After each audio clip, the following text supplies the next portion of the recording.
L'invité de la rédaction ce soir, Grégory Paul, on parle de coutellerie, des plus beaux couteaux. Vous nous avez fait plaisir, en avez ramené sur ce plateau. Comment allez-vous? Parfaitement bien. Et Quatrième édition qui se monte. Près de 1000 personnes l'an passé sont venues à l'hôtel Mercure de Strasbourg. Nous avions 900 visiteurs, oui. Et donc aujourd'hui, il faut faire un petit peu mieux. Ah, toujours.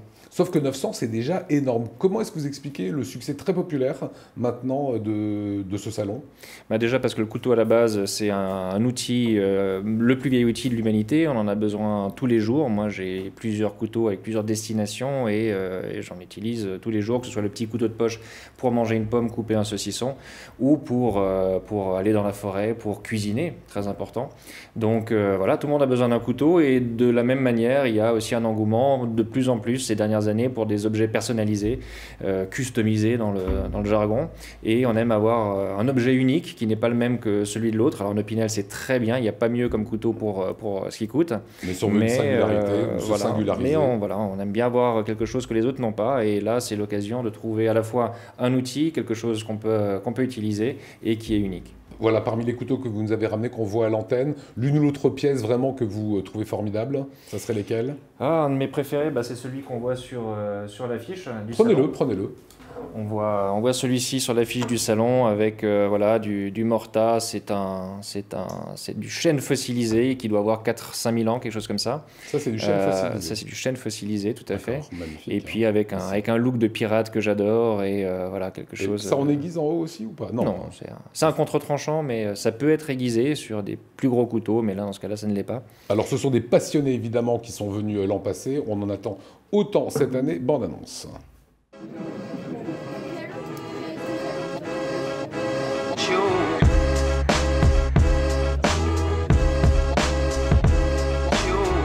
Allez hop, c'est parti.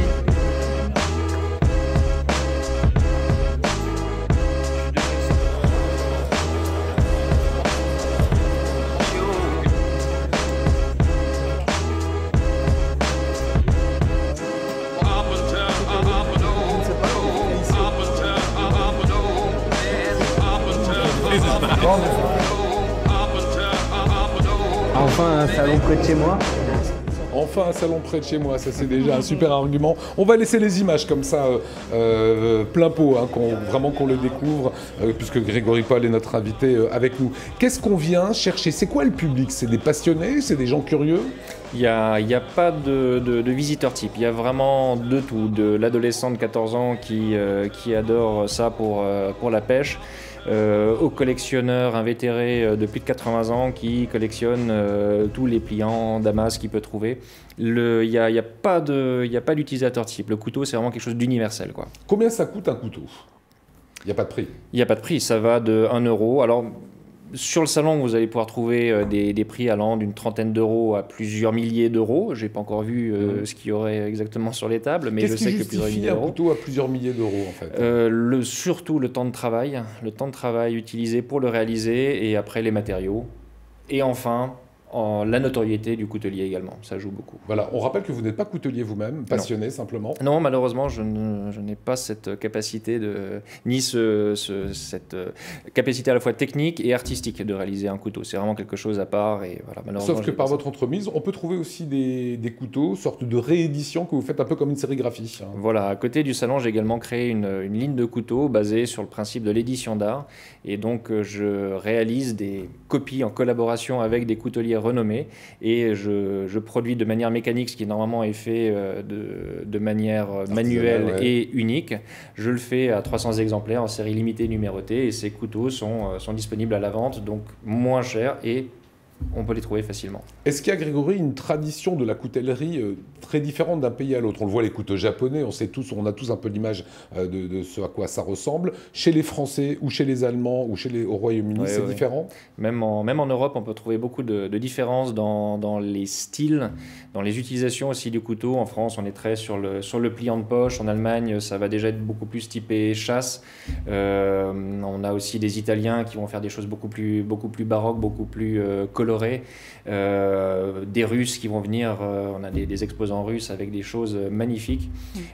Chaque pays a ses spécificités. Ouais. Pardon. Est-ce qu'il y a une réglementation particulière? Est-ce qu'on peut se promener avec tous ces couteaux dans la rue ou est-ce qu'il y a une règle de taille Ça dépend de la tête qu'on a. Oui, c'est vrai. Malheureusement, c'est vrai. Et j'essaye de travailler avec certains acteurs européens de la coutellerie pour malheureusement amener un petit peu à créer quelque chose et faire du lobbying dans le sens de défendre un petit peu le port et l'utilisation du couteau pliant au quotidien et de vraiment poser quelque chose de beaucoup plus Pour le moment, on peut pas. strict parce que en même temps, c'est pas très rassurant que quelqu'un ait un couteau sur lui, quoi. Si vous en avez 10 et que vous faites arrêter, on va comprendre que vous êtes un organisateur. Si vous en avez un, c'est toujours un petit peu Ça dépend suspect. du couteau, ça dépend de la personne, ça dépend de la situation surtout. Du métier qu'il fait. Mais l'idée, c'est que voilà, il y a quelque chose de réglementé. Malheureusement, en France, ce n'est pas vraiment réglementé et on travaille dessus. Ça, ce sont des pièces uniques, ce que vous avez là. C'est des pièces qu'on garde longtemps. C'est des pièces qui ont un bois particulier. C'est ça, en fait, qu'on va venir chercher à l'Euroknife Show. Voilà, tout ça, ce sont des pièces de ma collection à moi, donc qui est très, très hétéroclite. Il y a vraiment de tout. Moi, pour la plupart, ces couteaux-là, je les utilise parce que j'aime utiliser mes couteaux. Ils ne restent pas dans une vitrine ou dans une poche. Il faut les utiliser, quoi. Donc demain et dimanche, on vient découvrir, mais on peut également acheter. Voilà, techniquement, c'est une vente déballage. Donc les exposants viennent du monde entier pour vendre leur production sur place. Ne ratez pas cela, c'est donc 1er, demain, et 2 février, Hôtel Mercure Strasbourg.